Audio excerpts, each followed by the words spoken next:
Gracias a afondar no da saudade, comprendín unha cousa que lle lín en varias ocasións a Byung-Chul Han, que non acababa de...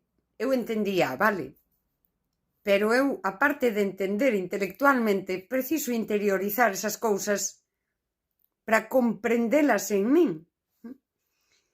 E Byung-Chul Han di que hoxe non existe distancia entre as persoas, non existe un eu e un ti, porque se rompe esa distancia. E ese paradoxo de, sabes, estamos como moi separados, non hai... Fálase tanto do medo aos vínculos fondos, á intimidade e tal. Eu daquela entendía o intelectualmente, mas non... Vale? Mas ca saudade entendino. É a singularidade íntima o que é o que renunciamos. Renunciamos á singularidade íntima en favor dunha validación inmediata, porque a vida é tan rápida. E a saudade non é rápida.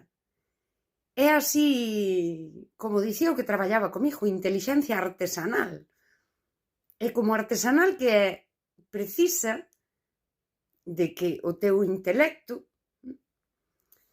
sinta, como di Ramón Piñeiro, non? Precisa ese equilibrio entre a razón e a emoción. En Spinoza tamén vemos nos tres xéneros de pensamento, non? A imaginación, a razón, di el, e despois estaría aínda a intuición. E a intuición é a parte guai. E eu creo que é a de xa, ca saudade, sí? As outras son como máis evidentes, pero logo hai algo dentro de ti que che di... sí, que che di non te quere, que che di non corras. Que che di, como dicía Rosalía, queda onde a túa dor ten arraigo.